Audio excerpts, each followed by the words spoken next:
Good morning, good afternoon, and good evening.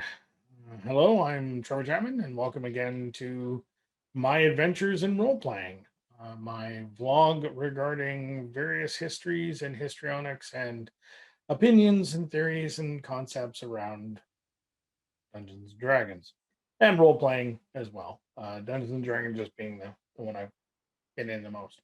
So, this episode, I'm going to give a little bit of a warning at the beginning. I may or may not make comments during this that may or may not um, offend people, make people upset, play with their sensibilities. I apologize, but uh, beyond that, there's nothing more I need to do because can't die from being offended. Can't tell you. There's a great comedian about that. I should put a link to that later. Anyways, back to point. So today's topic is well, we're going to start off on one topic and it's going to steamroll into a bunch. The first topic is kind of how I was on the wrong side of the equation on two different games, but for the same reason recently. So I think I made mention in this channel before that I'm a big Ravenloft fan. I love Ravenloft. I love the original module when it came out, and then when the box set for the world came out, and then the follow-up box set, and then the follow-up stuff, and then the third edition stuff made by Art House, and I've always loved Ravenloft. So recently, Wizards of the Coast decided to publish Van Richten's Guide to Ravenloft, which basically takes Ravenloft from its last official iteration, which I believe was third edition by Art House, as I said, and which was an imprint of Sword and Sorcery, um, and brings it up to fifth edition. Okay, cool, great. More people playing Ravenloft. Can't say anything bad about that. Um, However, I was on the wrong side of the argument, apparently, or at least enough that I got banned from a well, I got a stern talking to, which led me to just abandon the Discord channel that I was part of, and that's the fact that the new Ravenloft is a friendlier, kinder version of Ravenloft.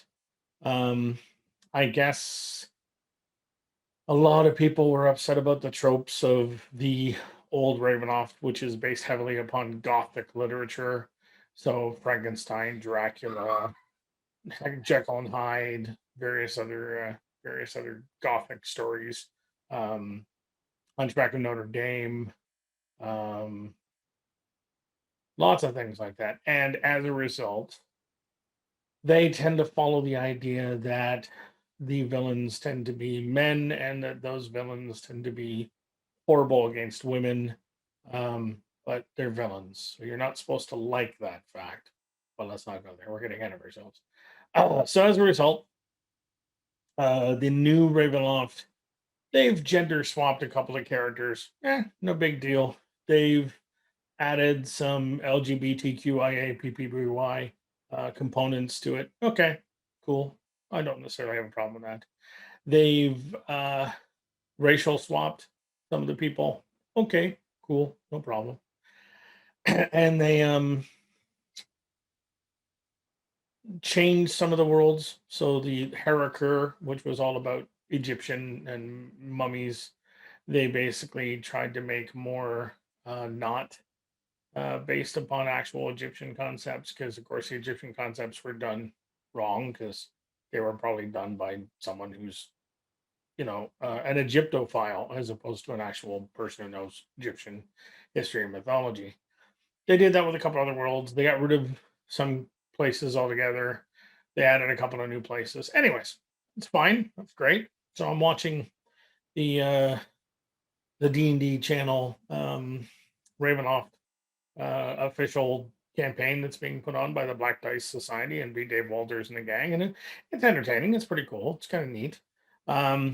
But being a Patreon, I was part of the Discord, and in the Discord, I was just commenting on how I thought that um, they Disneyfied Ravenloft. I do get that they want it to be an all ages thing and they want it to be open to anybody, and that with the current idea of trigger warnings all over the place, left, right, and center. They didn't want to basically, cause issue. They had to be very careful around that from a business and marketing perspective. I get it. I totally understand it. I just don't like it. And so I wasn't disparaging the new Ravenloft.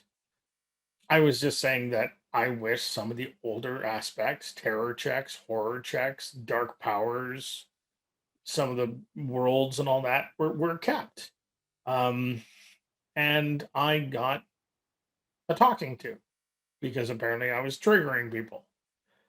And I'm like, what? I'm just voicing an opinion. I'm not being disparaging. I'm not being derogatory. I'm not saying I win, you lose in no way, shape, or form. I just had an opinion and was expressing that opinion in what I thought was a forum that was open to opinions about Ravenloft. But what I learned is that no. The new Ravenloft is the right Ravenloft, and that the old Ravenloft needs to be put aside and just pretend it doesn't exist. And I'm like, okay, if that's the case, then I'm just going to keep getting in trouble because I'm going to bring up points that are historical, and as a result, I'll just step away and I'll drop my patronage because I'm not getting a Discord benefit out of it. Why would I pay for the only thing that I was getting out of it? So I stepped aside, and that's fine. And I was a little bit bothered by this. I'm like, not being argumentative. I'm just expressing opinions. Kind of amazing the way this works. Um, it makes me feel that the modern opinion is kind of like, what Henry T. Ford said about the original Model T Ford when he said, it can be any color you want as long as that color is black. So my change on that is you can have any opinion you want as long as your opinion is the same as mine. I find people just can't have differing opinions anymore. It's like it causes this huge emotional crisis in people. And it's like, what? We can agree to disagree. And apparently that's not even a valid statement anymore. You can't agree to disagree because that's not solving anything. I'm not here to solve anything. Anyways, so on the other side of the equation, Vampire Masquerade, 5th edition. Getting into the game. I got all the books. I've actually started, I've joined a couple of different groups. I've actually got a stream that I'm part of that'll be starting up on August the 7th of 2021 for anybody who's actually watching this. And I'll put the link in the description to let you know where to find me. Great, wonderful. So they decided to bring out, or the people who made Vampire the Masquerade 5th edition, currently World of Darkness in conjunction with Renegade, are bringing out the Sabbat, the Black Handbook for 5th edition. Cool. That's pretty neat. And then when they described the Sabbat book, they described the Sabbat as being the antagonists of the vampires at large. That basically they're the boogeymen, the villains, the people you have to watch out for. Now, when I first played Vampire 30 years ago, that was what the Sabbat were. The Sabbat were kind of a non-playable character. You weren't expected to play the Sabbat. You were supposed to basically watch out for them because they're basically the vampires who don't give a shit and screw up everybody who does. And so the fact that they were going back to that villainous sort of like, boogeyman kind of approach, I thought was like, oh, cool, that's great. I like that idea. That's kind of neat. Great. Wonder. And there's a huge percentage of people that are bent out of shape. They're like, why aren't you giving us a book that tells us how to play a Sabbat? I want to make a Sabbat character. And forgive the slightly derisive tone, but a lot of it did come across that way. Now, I never played where Sabbat was playable because, as I said, I played where the Sabbat were the villains. Apparently, there's been a huge percentage of people who get into the Sabbat and try to play these much more darker vampires. And that's fine for a horror game. If you want to play the most horrific of things, that is fine. That should be an allowable option. But the book is going to be exactly the same as it was for the Camarilla and the Anarchs. If you actually look at the Camarilla book, there's almost no rules in that book for how to play a Camarilla character. There's lots of fluff and lots of backstory and lots of descriptions, but not much in the way of actual tangible rules. The Anarchs is the exact same. So this is going to be the same kind of book for the Sabbat. Which means, as one person said, you want to play a Sabbat character, that's fine. Take the vampire companion, make yourself into a Tzimisce, and just pull up the powers in that and just be a badass. Doesn't say you can't play a Sabbat. Now, are they? Now, the one thing the Sabbat book's going to have is some of the paths, which is basically the Sabbat version of humanity, because the Sabbat completely have given up on their humanity, which, see, Vampire the 5th Edition is very heavily entrenched in the whole humanity concept. Beast I am, lest a beast I become. So I'm not entirely certain how you can play a game or play a character in the game that goes completely against that mechanic when that mechanic is essential to the game. But what's funny is, again, I'm on the wrong side. I'm looking to the past and future and not making everybody happy. And okay, you're not going to be happy, so don't buy the book, or buy the book and use the parts you want to use, or whatever. Like, I just don't get why people expect, or actually not so much expect, they get horribly disappointed when a book doesn't fulfill their particular desires as far as what they want when the book is announced. So the book says, oh yeah, it's going to be, the Sabbat, and everyone thinks it's now a 385-page book that's going to give every possible Sabbat concept so that you can flesh out your Sabbat character to the nth degree.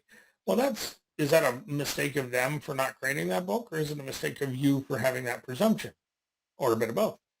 I don't know. Like, when they said they were going to bring out Van Richten's Guide to Ravenloft, I thought, oh, cool,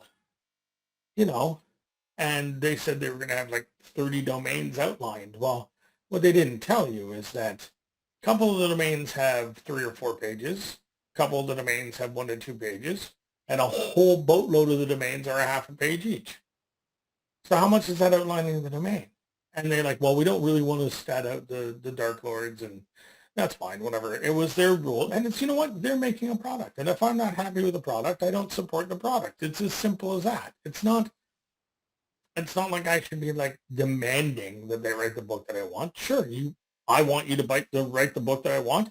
Here's $500,000. Go write the book that I want, and then I'll get the book that I want, and that's, everyone's happy because the people need to make it get paid.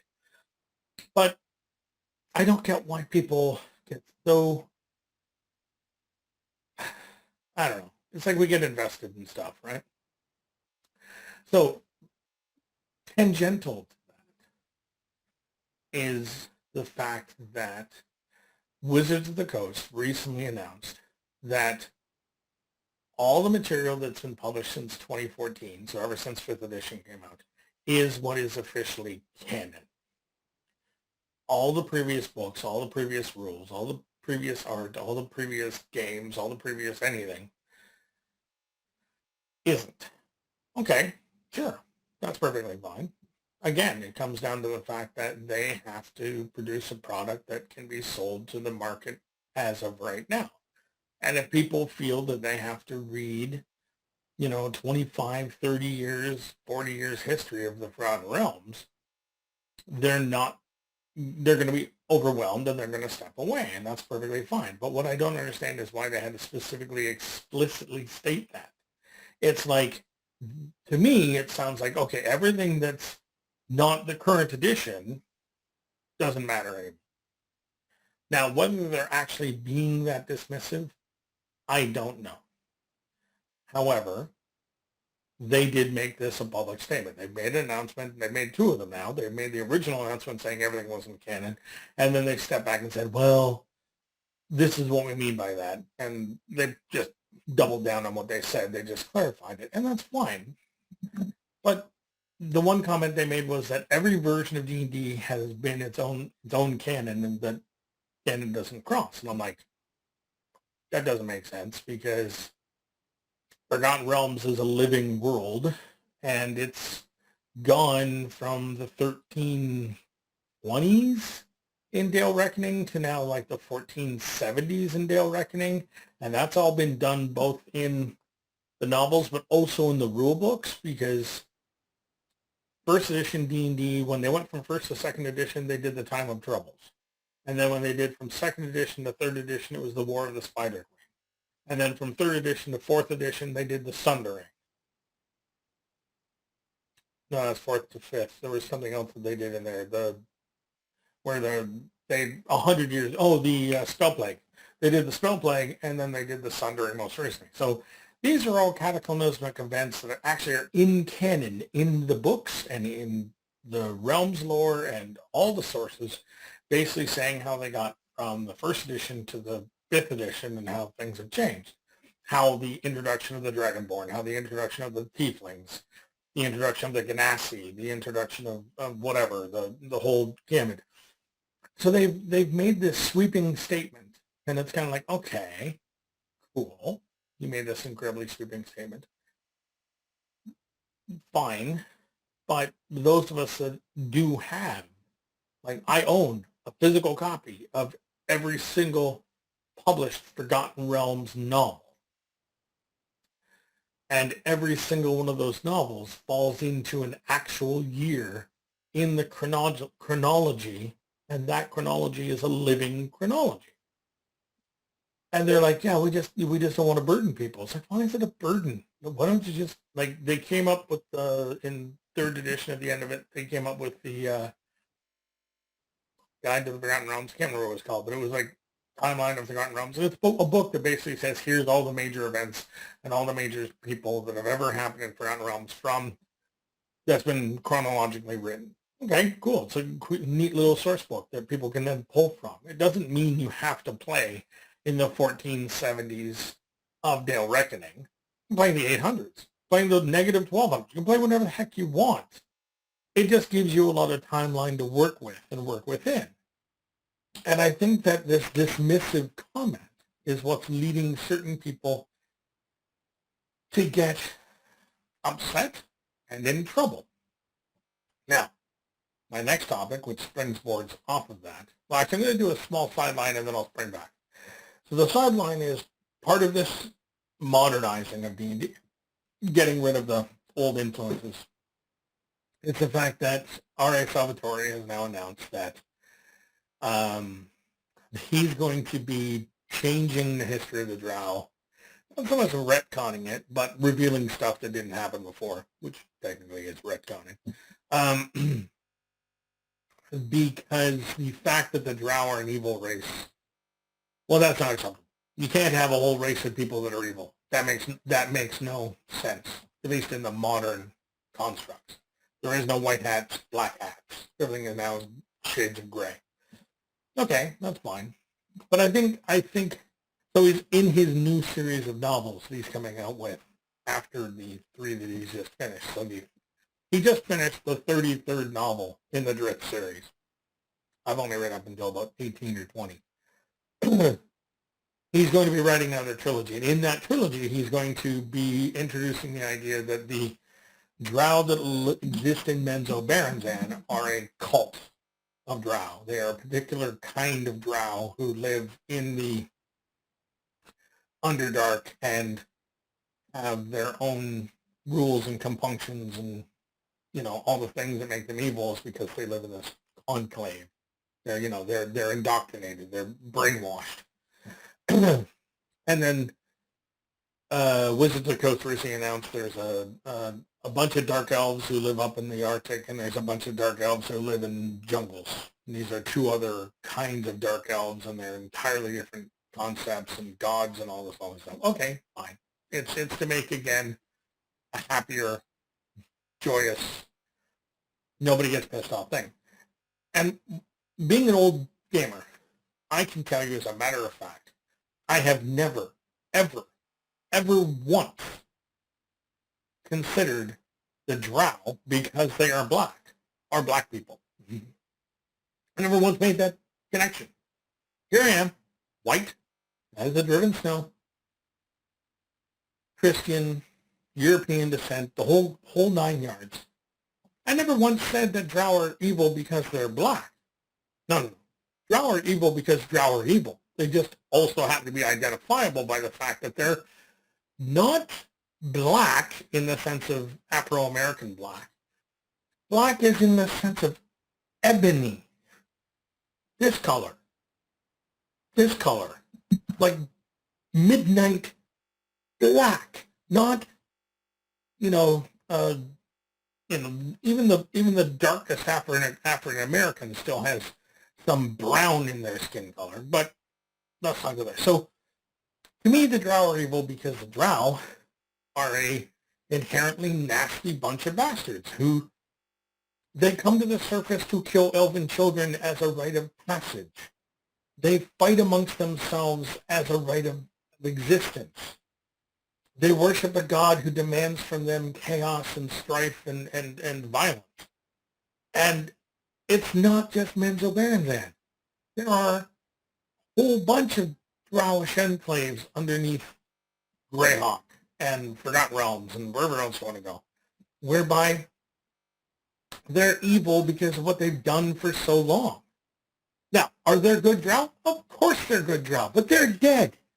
And as soon as a Drow shows compassion, they're murdered for their weakness, or somehow it gets manipulated against them so that they get killed, and it's like, oh my God, that was horrible. So it is completely possible for an entire culture of people to be bad just because of the way that they are. And if they all follow the same Drow pantheon, and the whole pantheon is evil, then, yeah, a race, a magical race of creatures who live in a magical world, who have absolute and direct proof of the existence of their goddess, who is a nasty bitch, can be evil, can literally be inherently evil. As a society, not as individuals. And this is where you got to break it out. Drow on the whole can be evil. Individual Drow are different levels of evil. That's the nuance. That's the subtlety. But I can guarantee you that in most stories, as soon as a Drow shows up, people get, paranoid. If they're lucky, they don't just outright attack. Because the Drow don't just hang around and be social. They're a bunch of bastards who just like to kill to prove their own superiority or whatever. So Orcs are kind of the same thing in a different sense. The Orcs live in an enclave in the hills and forests of the world, and they populate like no tomorrow, but they fight amongst themselves for resources, and they steal from the humans for resources, and they rape and pillage, and that's because their god is all about strength and power and proving yourself through breaking the other guy's face with your fist. Well, if you grow up in a culture like that, you're going to grow up with that mindset, or if you don't have that mindset, you're either going to die or you're going to try to run away, and whatever's going to happen.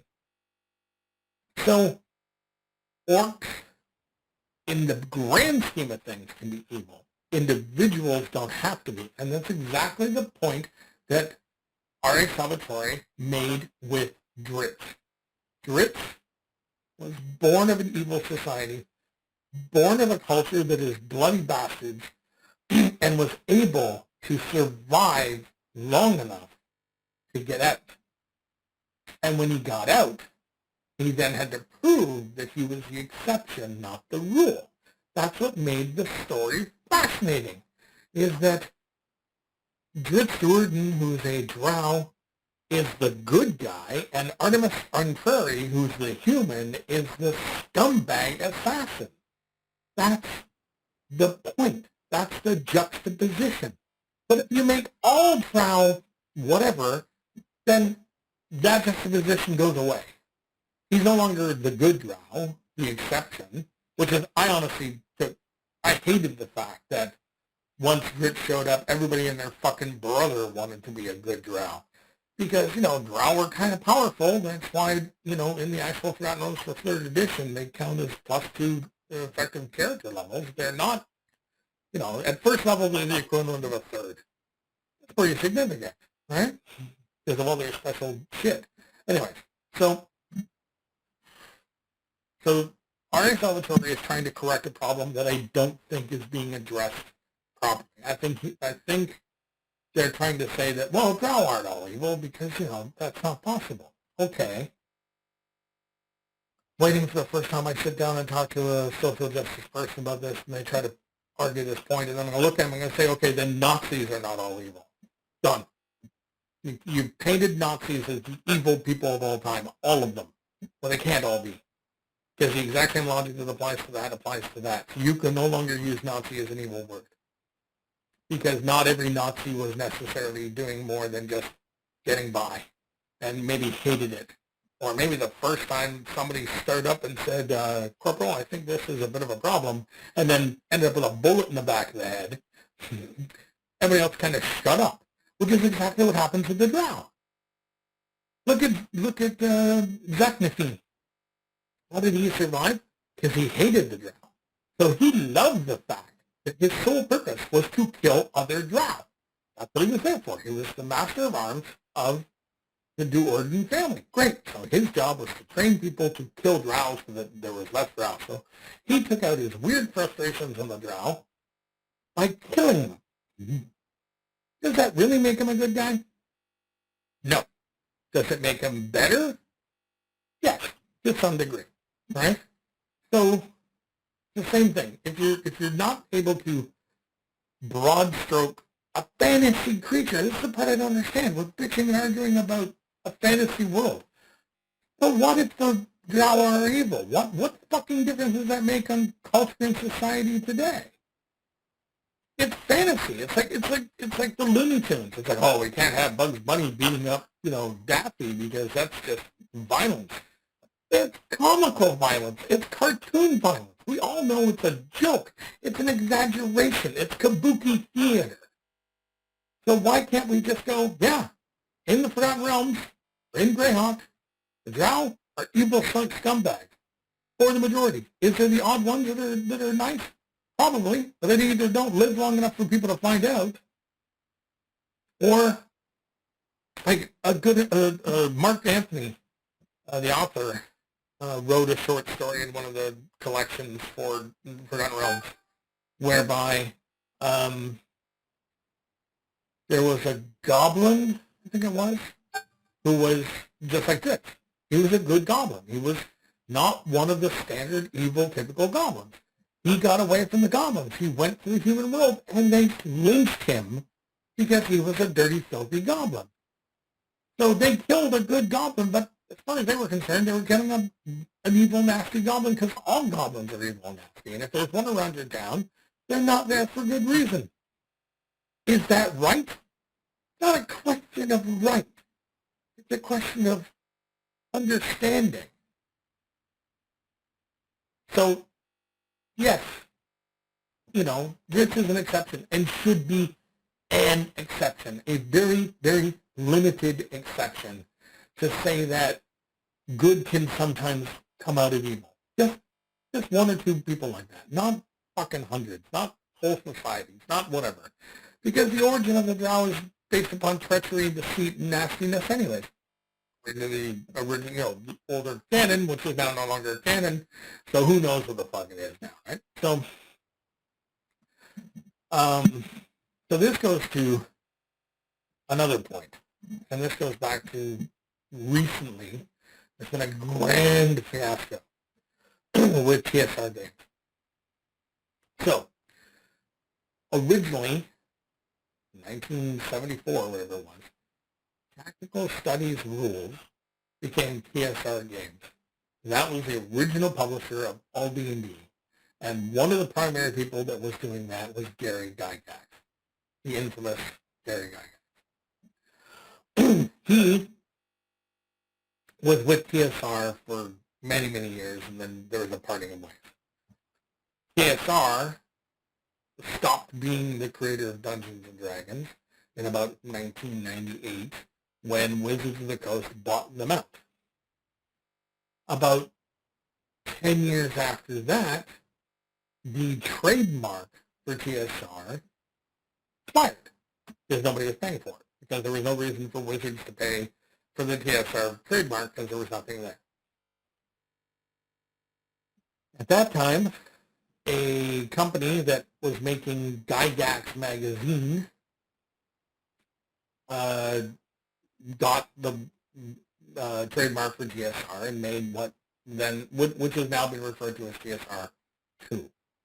And their primary product was Gygax magazine, and then later on the recreation of the Top Secret role-playing game. Top Secret was a role-playing game that was done in the original TSR by Merle M. Rasmussen, and I guess it lost its licensing, and they were able to get Merle and create a newer version of the game. Great, wonderful. Secondly, the third version of the game. Second version was also created during Wizards of the Coast. It was Top Secret SI, and now Top Secret New World Order. So, time goes by. COVID happens. Ernie Gygax, along with a couple other people. Now, Ernie is one of Gary's sons. And Ernie and a couple other guys. Now, Ernie and his brother were actually part of the Gygax magazine. Gygax magazine got sued by Gary Gygax's widow, second wife, for the use of the Gygax name. They had to cease and desist, so they stopped making the magazine. They went away. Fine. That was him, and, whatever. Years later, Ernie Gygax is making a museum out of the old house at Lake Geneva, Wisconsin, where Gary used to be the office, or they used to play, or both. I don't know the specifics. But they're making that. There was also a game that they were going to publish, Giants or something like that. And the person who had the TSR logo, because of various COVID activities, it expired. These people picked it up. So now they're TSR 3. And they licensed back TSR back to the TSR 2 guy. I don't know why they took the license, but whatever. Who cares? Now, TSR 3 puts out an advertisement that they're going to bring out Star Frontiers, a new version of Star Frontiers. Now, I like Star Frontiers. Star Frontiers was the space game that TSR, the original, made back in the 80s. They were going to reproduce it. Cool, that's a neat idea. And then things kind of went weird from there because there was a whole bunch of conversations. Ernie Gygax got onto a podcast where he made comments that were a little bit disparaging, and then people got on his back, and then people responded poorly, and it just became a weird fiasco, to the point that TSR 3 kind of went away, and now there's a TSR 4. Let's not go there any further. But the whole point of this. So Ernie made some comments, and what he did was he made comments that I listened to it, and his comments are not flattering, put it that way. Can be seen as derogatory if you want to see them that way, but I don't think they're necessarily intended that way. And what he was commenting about is that before Wizards of the Coast announced that all the previous materials is not canon, they had basically been saying that there had been a lot of conversations similar to what happened to me with Ravenloft. The new version of Ravenloft is correct and better, and the old version of Ravenloft is not to be mentioned anymore because it is problematic, lack of a better phrase. So a lot of these comments have been going on in various degrees, having to do around gender identity and gender identification and triggers and veils and lines and social contracts and all these various things. And Ernie Gygax, when he made his comments, basically said he was sick of the fact that it was as if the troubles of the modern world were being put into the game. And that's not the point of the game. The game is pure escapism. It's to play a game. And if you try to put today's politics into the game, it can create a lot of grading on many sides, because then you know, because the issues you don't necessarily want to face one way or the other, or are hard to face, is probably a better way to describe it. You just want to avoid. You just don't want to deal with it. And this Drow thing is a perfect example. Drow are black, black are evil. You've made black people evil. No, what are you? What kind of? Where are you coming from with this? So his comment was basically along the lines of that he's playing original D&D, and that original D&D isn't bad, and that people unintentionally bad-mouthing it or unintentionally doing it disservice is insulting, because his dad was one of the creators of the fucking concept. Now, Daveerneston doesn't get nearly enough attention, in my opinion, just like Jack Kirby doesn't get a lot of attention when it comes to Stan Lee, and Bill Finger doesn't get a lot of attention, attention when it comes to Bob Kane, because Bob Kane made Batman with Bill Finger, but it took 40 years for them to admit that. Stan Lee made the Marvel Universe with Jack Kirby and Steve Ditko, but we never hear anything about Jack Kirby or Steve Ditko when it comes to any of the Marvel movies. It's all like, oh, Stan. And also helped he live long enough to be in them. Jack didn't. Daveerneston, he was there at the beginning. He had a lot of impact. Gary based a lot of his concepts upon what him and Dave had discussed one way or the other. There's a lot of discussion as to what belonged to who. Sort of like, Paul and John from the Beatles, who wrote what song. It's a big argument. But what ended up happening was Dave ended up being dismissed from TSR very early on, and then basically went and did his own thing. Was an independent and did this and did that. So he never got the continuance that Gygax did. Like, all the books have Gygax's name. None of the books have Arneson's, or very, very few of them, except for maybe really, really early the beige books. So here you are making a comment that modern D&D is better and greater and wonderful, and that old D&D needs to be, put aside because it's problematic. And the guy who grew up with his dad playing the game that his dad basically made famous, so I was like, well, hold on a moment, you're bad mouthing my dad. So of course he's going to be a little bit, hurt and dismissive and possibly not handling it well. Now, there's a whole other conversation that goes on about transgender and whether they're allowed at his table and all this other stuff. And I'm not going to go into that at all, because I don't know enough about that conversation, honestly, make a statement one way or the other. But I think the problem is that people tend to forget that stuff is written for and in the time that it is written.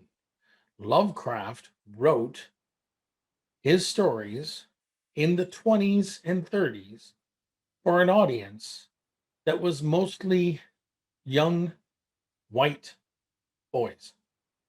So the stories he wrote had that in mind, or he just wrote those kind of stories because that was the way he wanted to write them. Did he use disparaging terms? Yes. Was he a bit of a misogynist because he didn't have enough female characters, or if he had them, they were dismissive? Yes. But he wrote in the 20s and 30s for boys' magazines. So he wrote for his audience. Does that make him horrible? No. By today's standards, questionable. He's got some issues. Fine, he's got issues, but that doesn't mean the story should be, thrown out and burned. D&D, when it was written in the 70s, look at the Sword and Sandals books that came out in the 70s and 80s. Gore novels, Conan from the 30s and 40s and 50s and 60s, The Fire and the Grey Mouser, Ulrich. All of these things had impact. Jack Vance's Dying Earth. They all had impact, and they're all written by and for the people that they were written for at the time they were written. So I don't think early D&D needs to be like, oh, we need to completely pretend it didn't happen because my God, there's too many white dudes in here, and whatever. It's just what it is. Modify it however you choose. If most of the artists who are drawing are white, they're going to draw a lot of white people. Look at Boris Vallejo. Go through Boris Vallejo's entire gallery of pictures. Go through his portfolio and tell me how many people of color that you see that are actually like black, not because he's Hispanic Latino, so he's going to have a lot more Hispanic Latino. But how many black people are there? Is that right? Is it wrong? Just is. You draw what you know. It's unfortunate, you know. You hope people will be far more, approachable with that, but it doesn't always happen. It takes the right person in the right circumstance and the right time to get it. So is it just is what it is. So I grew up, as I said, I started playing D&D in 1981 when I was in grade 6. I was given the box set, nice purple box set, the Moldave version. Go home over Christmas, learn the rules, come back, teach it to everybody, make certain everybody gets a chance to learn. Okay. Grade 6, 11 years old. I come back, first week of January. I book the resource room in the library over a lunch period. And I invite my entire class. Now, this is 32 students in the PACE program for academic children's enrichment. These are all children who have an IQ above 120, evenly split between boys and girls. Okay. So I get them all in the room, explain to them the general ability as well as an 11-year-old, ADHD kid can. And guess what? Who stuck around? Not a single girl. It's not a single girl that stuck around. Get into that in a moment. And only about a third of the boys did. Everybody else fucked off. They weren't interested in all. This is geeky. This is nerdy. This is sword and sorcery, whatever. Right? So as a result, I taught the game to the geekiest nerds, the outcasts, the people who didn't fit in, or at least didn't fit in as much. It wasn't the jocks. It wasn't the, pretty boys. It wasn't the people that everyone paid attention to. It was, the geeks, nerds, whatever, right? Social misfits. Now, was there any instance where I said a girl couldn't come to my table? Never. I never once said a girl couldn't come to my table. But guess what? No girl ever asked to come to the table. Now, this is where we get into the argument is, why didn't girls play D&D? Well, I can think of about 4 reasons. Reason number 1, it's European fantasy. How many girls want to recreate European fantasy? Now, today, it's very, very different than 1981. Very, very different. Very different culturally, very different socially. So how many girls were into that? Maybe not very many. Who read science fiction? Probably not very many. Or fantasy? Probably not very many. So they're not interested. That's 1. 2, there's a huge amount of math and attention to detail and nerdy stuff. Again, they're not interested. It's not their thing, right? 3, peer pressure. There could have been a half a dozen girls who wanted to play, but they were afraid or unwilling to mention it to their friends for fear of being even more socially outcast. So guess what? They didn't play. And then fourth reason, 5 11-year-old guys sitting around the table being goofs. Add a girl to the equation. Is that girl really going to be comfortable? No. So they're not going to play because it's a boys thing. So for the longest time, D&D was a boys thing. I played D&D for 15 years before I had any girl at the table. 10 years, we'll say. Wasn't until the 90s. And guess what? It wasn't necessarily Dungeons and Dragons. ultimately it did. My wife plays with me all the time. I have several friends who are female who play D&D, several friends on the internet who are female who play lots of role-playing games. But it's a different time and a different culture now than when it was in 1981. And it's not that people weren't allowed at the table. I think it was just a combination of people not wanting to be at the table and people just the table not being for them. You know, became a huge deal when there was, 40% attendance of Gen Con was women. It was like, fuck, this is amazing. We get the other side, finally talking to us, right? I'm just lucky that I happened to marry a wife who happened to be, just as nerdy as I am for the most part. So, it worked out great for me. I win-win in that scenario. And as for the LGBTQ plus world, that world didn't exist until what, 2000? I went to university in 1991, 89, and that was when the lesbian and gay community of Brock existed. And it was just lesbians and gays. There was no trans, there was no queer, there was no questioning, there was none of the other stuff. It was just lesbian and gay. End of story. That wasn't until 91. And that was also when I went to a larger city. When I grew up on Sound, we were a small conservative city, 20,000 people. Fucking hole in the wall. Guess what? People were not going to be coming out as gay. Certainly not as trans.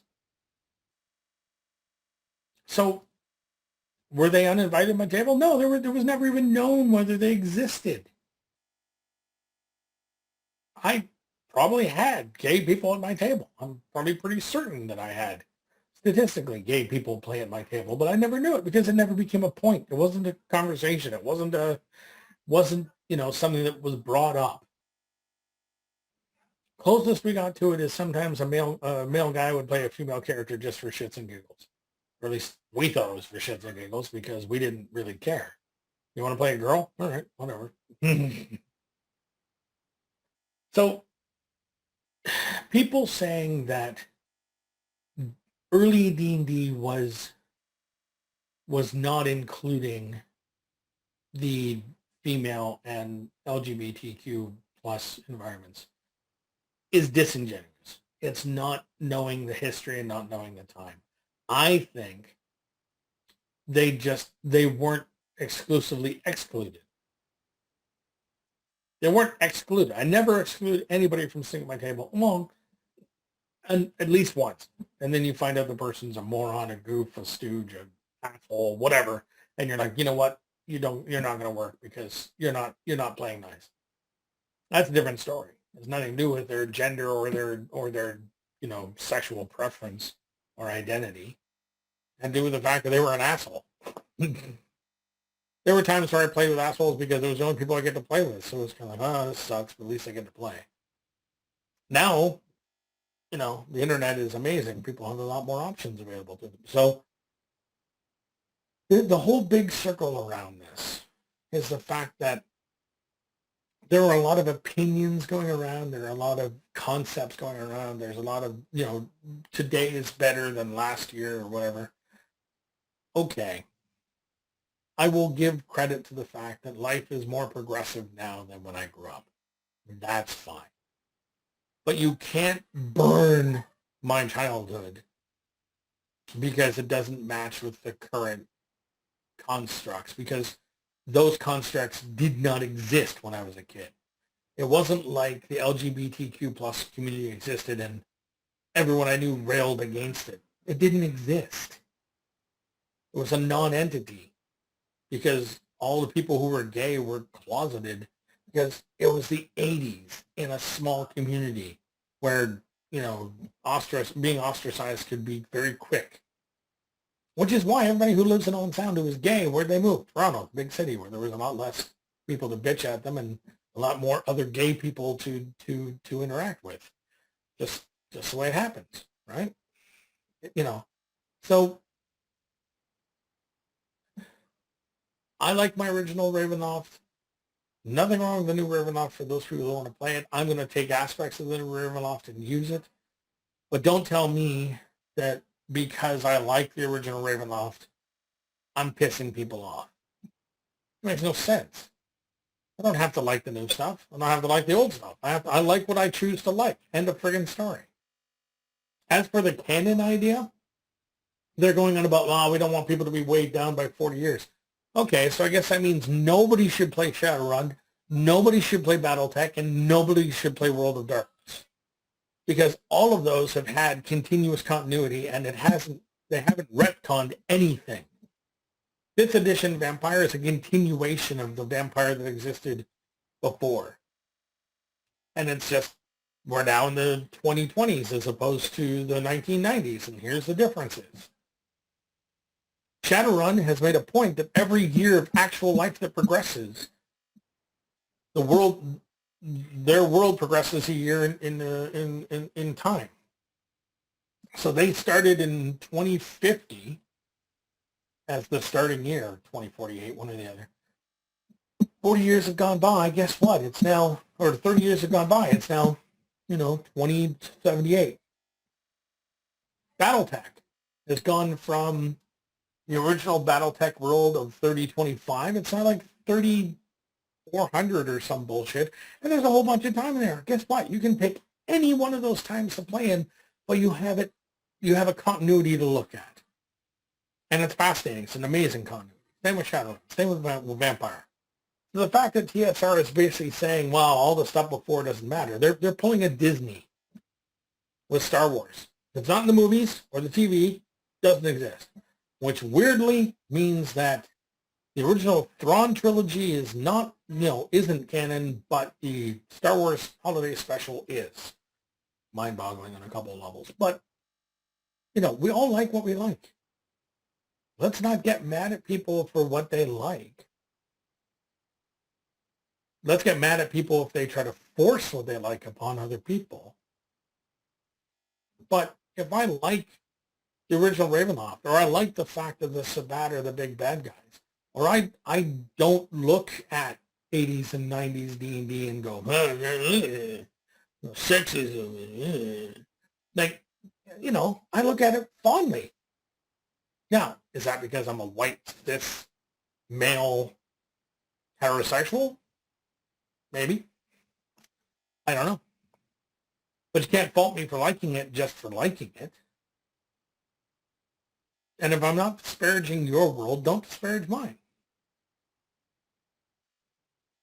So, it's fascinating, having been in this hobby for 40 years, seeing what's changed and what's happening and how the world is progressing and how wheelchairs in D&D is now a thing, which you can imagine yourself to be anything you want to be. Why on earth would you imagine yourself to be handicapped? I don't get it. I'm not saying it's wrong. Somebody has a reason for it, and if they can explain it to me, please do. ratnef@gmail.com. But RATENEF. But, I'm a, middle-aged, overweight, white dude with no knees. Guess what I don't play with every single game I play? A middle-aged, overweight, white dude with bad knees. I don't try to emulate myself in the game. I try to become something I'm not, because that's kind of the point. It's escapism. It's entertainment through an alternative medium. Anyways, that's my soapbox. I just wanted to express this because a lot of things have been going on, and, phone's ringing. Bye-bye.